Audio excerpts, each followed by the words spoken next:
अस्सलाम वालेकुम। उम्मीद करता हूँ आप सब खैरियत से होंगे। Welcome to the YouTube channel principles of law. तो आज का हमारा टॉपिक है रेवेन्यू ऑफिसर, जिसको हम लैंड रेवेन्यू एक्ट 1967 के अंडर डिस्कस करेंगे। तो सबसे पहले इसका इंट्रोडक्शन देख लेते हैं कि लैंड रेवेन्यू एक्ट 1967 है क्या।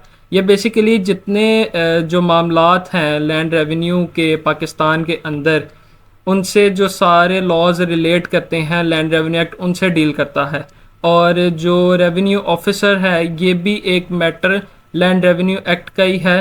तो इस वजह से लैंड रेवेन्यू एक्ट के अंदर इसकी कुछ क्लासेस बयान की गई हैं और उनके कुछ जो है फंक्शंस और उनकी ड्यूटीज़ हैं जिनको हम आज डिस्कस करेंगे। इसका रेलिवेंट प्रोविजन आ जाएगा 423 और 7 लैंड रेवेन्यू एक्ट का। और आगे हम देख लेते हैं इंटरप्रिटेशन रेवेन्यू ऑफिसर की कि रेवेन्यू ऑफिसर होता क्या है। रेवेन्यू ऑफिसर बेसिकली वो बंदा होता है जिसको हुकूमत अपॉइंट करती है ताकि वो लैंड ऑनर्स से जो टैक्सेस हैं, ड्यूटीज़ जो गवर्नमेंट उनके ऊपर इम्पोज करती है वो उनसे कलेक्ट कर सके लैंड ऑनर से।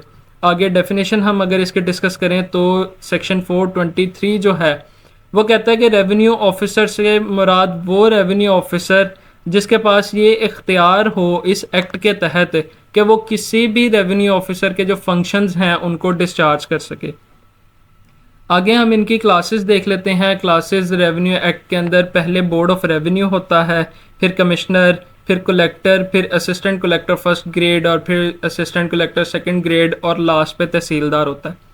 बोर्ड ऑफ रेवेन्यू जो है ये West Pakistan board of revenue act 1957 के तहत ये कायम हुआ था और इसका काम है ये पूरे पाकिस्तान के अंदर जितने भी रेवेन्यू के मामलात हैं ये उन मामलात को देखता है, मैनेज करता है, चलाता है और ये फेडरल बोर्ड की एक आज़ाद जो है इदारा है। इसके काम जो हैं ये अपॉइंट करता है तमाम जो रेवेन्यू ऑफिसर्स हैं। उसके अलावा ये उनके ट्रांसफ़र्स जो हैं रेवेन्यू ऑफिसर्स के वो जारी करता है, उनको अपॉइंट करता है, उनको डिसमिस करता है। फिर उसके अलावा जो रेवेन्यू ऑफिसर्स के मामलात हैं, तमाम काम हैं, उनको वो सुपरवाइज करता है। और बोर्ड ऑफ रेवेन्यू जो है ये हाईएस्ट कोर्ट है। रेवेन्यू ऑफिसर्स के जितने भी केस होते हैं वो यहाँ पे आके इख्तिताम को पहुँचते हैं। जैसे आम पाकिस्तान के अंदर सुप्रीम कोर्ट जो है वो हाईएस्ट कोर्ट है, इस तरह जो रेवेन्यू मैटर्स हैं उनके अंदर जो हाईएस्ट कोर्ट है वो बोर्ड ऑफ रेवेन्यू है। आगे हम बात कर लेते हैं कमिश्नर की। तो कमिश्नर बेसिकली डिवीजन के अंदर अपॉइंट होता है। इसको हम लैंड रेवेन्यू एक्ट 1967 की जो पंजाब अमेंडमेंट है उसके अंदर हम डिस्कस करेंगे। तो पंजाब के अंदर टोटल उन्होंने इसको 9 डिवीजन्स में जो है डिवाइड किया था पंजाब के सूबे को। तो हर जो डिवीजन है उसके अंदर एक कमिश्नर जो है वो अपॉइंट किया जाता है। अब ये जो कमिश्नर है इसको भी लैंड रेवेन्यू एक्ट 1967 के तहत अपॉइंट किया जाता है। हर डिवीजन में एक जो है कमिश्नर अपॉइंट होता है। इसकी ड्यूटीज़ में सबसे पहले हम देख लेते हैं कि ये रेवेन्यू ऑफिसर जितने भी हैं उनके मामलात को ये मोनीटर करता है, नज़रसानी करता है। उसके अलावा उनको जो काम है वो देता है कि किस रेवेन्यू ऑफिसर ने क्या काम करना है। फिर उसके बाद जो नॉन फाइलर्स हैं ये उनके ऊपर पेनल्टी लगाता है, ये पॉलिसीज़ बनाता है रेवेन्यू कैसे कलेक्ट किए जाएंगे। और ये जुडिशल प्रोसीडिंग जो है वो भी शुरू करता है। रेवेन्यू ऑफिसर जो विजिलेंट होते हैं, विजिलेंट कह लें कि आप जो गाफिल होते हैं, जो काम ठीक नहीं करते, उनके ख़िलाफ़ ये इनिशिएट करता है जुडिशल प्रोसीडिंग। फिर उसके बाद उससे नीचे आ जाता है कलेक्टर। अब इसको भी हम जब लैंड रेवेन्यू में देखेंगे तो ये भी पंजाब के अंदर हम डिस्कस कर रहे हैं कि जो पंजाब का सूबा है उसमें 36 जो है वो डिस्ट्रिक्ट्स बनाई जाती हैं, 36 डिस्ट्रिक्ट्स हैं। और हर जो डिस्ट्रिक्ट है उसके अंदर एक कलेक्टर जो है वो अपॉइंट किया जाता है। इसकी भी अपॉइंटमेंट लैंड रेवेन्यू एक्ट 1967 के तहत होती है और इसकी जो ड्यूटीज़ हैं ये ट्रांसफ़र करता है केसेस को एक रेवेन्यू ऑफिसर से दूसरे रेवेन्यू ऑफिसर को। और उसके अलावा अगर कोई केस जो है वो चल रहा है किसी भी रेवेन्यू ऑफिसर के पास, तो अगर कलेक्टर समझता है कि यार ये ठीक नहीं है तो वो उसको डिस्पोज कर देता है, ख़त्म कर देता है, ख़ारिज कर देता है। फिर उसके बाद ये भी जो है विजिलेंट रेवेन्यू ऑफिसर्स के ख़िलाफ़ जुडिशल प्रोसीडिंग को शुरू करता है। जैसे हमने कमिश्नर को देखा था। फिर उसके बाद ये जो डिपार्टमेंट्स हैं उसके अंदर इंटरनल और एक्सटर्नल जितने भी जो सर्वेज हैं वो ये कलेक्टर करता है। फिर उसके बाद आ जाता है assistant collector first grade. Punjab province में हर जो सब डिवीज़न कायम की गई है उसके अंदर एक जो है वो असिस्टेंट कलेक्टर फर्स्ट ग्रेड वो अपॉइंट किया जाता है। इसको भी जो है लैंड रेवेन्यू एक्ट 1967 के तहत अपॉइंट किया जाता है और इसकी ड्यूटीज़ में वही आ जाता है कि ये बंदा जो है ये कलेक्ट करता है रेवेन्यू तमाम लैंड ओनर से उसके जो सब डिवीज़न में मौजूद होते हैं। इसी तरह इस असिस्टेंट कलेक्टर सेकंड ग्रेड का वो भी सब डिवीजन्स के लिए जो है अपॉइंट होता है और ये भी लैंड रेवेन्यू एक्ट 1967 के तहत ही एक जो असिस्टेंट कलेक्टर सेकंड ग्रेड है वो एक सब डिवीजन के लिए अपॉइंट होता है और इसकी भी ड्यूटीज़ में वही बात आ जाती है कि ये भी रेवेन्यू जो है वो कलेक्ट करता है लैंड ओनर से अपनी सब डिवीजन के। लास्ट पे हमारे पास तहसीलदार आ जाता है। तहसीलदार जो है वो हर तहसील के लिए एक तहसीलदार अपॉइंट किया जाता है और वही उस तहसील की जो है हाईएस्ट अथॉरिटी समझी जाती है। तमाम जो इख्तियारात होते हैं तहसील में वो तहसीलदार के पास होते हैं।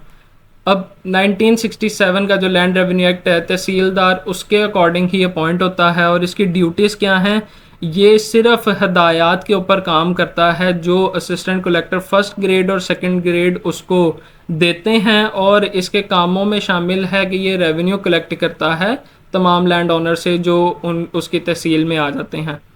अब प्रोसीजर क्या है, तमाम जो रेवेन्यू ऑफिसर्स हैं सूबे के वो हुकूमत जो है वो लगाती है ऑफिशियल नोटिफिकेशन से। अब लास्ट में हम बात कर लेते हैं पावर्स जो हैं बोर्ड ऑफ रेवेन्यू की, कि जो बोर्ड ऑफ रेवेन्यू है ये हाईएस्ट कोर्ट ऑफ अपील समझा जाता है। तमाम जो रेवेन्यू ऑफिसेज नीचे हैं डिस्ट्रिक्ट ऑफिसर्स रेवेन्यू ऑफिसर्स उनके पास कोई भी मामला चल रहा है, उन्होंने कोई भी डिसीजन किया तो उसकी जो अपील लगती है वो बोर्ड ऑफ रेवेन्यू कोर्ट में लग सकती है।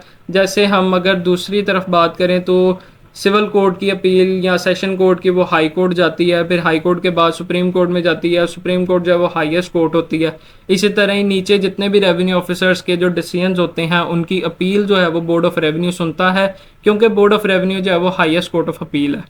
फिर उसके बाद दूसरे नंबर पे आ जाएगा highest court of revision matters, कि अगर आपने किसी भी रेवेन्यू ऑफिसर के फैसले के ऊपर रिवीजन फाइल करनी है वो भी बोर्ड ऑफ रेवेन्यू के पास ही आप फाइल करेंगे। फिर चीफ एडमिनिस्ट्रेटिव कंट्रोलर के तमाम जो पाकिस्तान है उसके अंदर जितने भी रेवेन्यू ऑफिसर्स मौजूद हैं उनको किस तरह चलाना है वो सारे मामलात बोर्ड ऑफ रेवेन्यू तय करती है। फिर आ जाएगा power to determine duties of its revenue officer, कि जितने भी रेवेन्यू ऑफिसर जो हैं वो अपॉइंट हुए हैं वो क्या क्या जिम्मेदारियां पूरी करेंगे, उनके क्या क्या इख्तियारात होंगे, क्या क्या वो काम सर अंजाम देंगे, ये भी बोर्ड ऑफ रेवेन्यू जो है वो तय करती है। फिर पावर टू मेक रूल्स, के तमाम जो असूल और ज़वाबित बनाए जाते हैं कि किस तरह रेवेन्यू के मामलात को हम बिल्कुल ठीक तरीके से सर अंजाम दे सकें, वो असूल बोर्ड ऑफ रेवेन्यू बनाती है। फिर उसके बाद आ जाएगा power to distribute businesses. Business basically कारोबार से हटके बिजनेस काम को भी कहते हैं, अमूर को भी कहते हैं। तो तमाम जो काम है वो बोर्ड ऑफ रेवेन्यू देती है अपने मेंबरान को, हुकूमत उसको अप्रूव करती है और बोर्ड ऑफ रेवेन्यू जो है वो असाइन करती है। फिर आगे आ जाएगा पावर टू ट्रांसफ़र केस, कि अगर कोई सबॉर्डिनेट रेवेन्यू ऑफिसर जो है बोर्ड ऑफ रेवेन्यू का उसके पास कोई मामला चल रहा है तो बोर्ड ऑफ रेवेन्यू उसको एक के बजाय दूसरे के पास ट्रांसफ़र कर देता है अगर वो समझता है कि ये ट्रांसफ़र हो जाना बेहतर है। फिर उसके बाद आ जाएगा पावर टू विड्रॉ केस, के अगर रेवेन्यू ऑफिसर के पास कोई मामला चल रहा है और वो समझ रहा है बोर्ड ऑफ रेवेन्यू कि ये मामला ठीक नहीं है तो वो चाहे तो उसको विड्रॉ कर दे चाहे डिस्पोज कर दे, ये उसका एक इख्तियार है।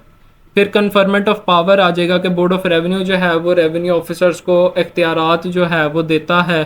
एग्जेक्टिव एंड जुडिशल पावर्स के बोर्ड ऑफ रेवेन्यू के पास एग्जेक्टिव पावर्स भी मौजूद हैं कि वो किस तरह रेवेन्यू जो है वो कलेक्ट करेगा, ये उसका एग्जेक्टिव इख्तियार है कि वो जो भी कर सकता है। उसके रेवेन्यू ऑफिसर्स लैंडलॉर्ड को जो है वो गिरफ्तार कर सकते हैं, उसकी ज़मीन जब्त कर सकते हैं, ये सारे उनके एग्जेक्टिव जो है वो इख्तियारात हैं। और उसके अलावा जुडिशल पावर्स जो हैं हमने डिस्कस की कि वो अपील सुन सकती है, वो रिव्यू सुन सकती है, वो केस ट्रांसफ़र कर सकती है, डिसमिस कर सकती है, ये सारी उसकी जुडिशल पावर्स हैं। लास्ट में हमारे पास जो है वो कंक्लूजन आ जाएगी। तो उम्मीद करता हूँ आज का लेक्चर आप सबको पसंद आया होगा, आपके लिए काफ़ी हेल्पफुल जो है वो साबित होगा। तो जाते जाते एक रिक्वेस्ट है आपसे कि चैनल को सब्सक्राइब करें, बेल आइकन पर प्रेस करें और इस लेक्चर को अपने दोस्तों के साथ ज़रूर शेयर करें ताकि उनका भी जो है वो फ़ायदा हो सके। जज़ाकल्लाह, अल्लाह हाफिज़।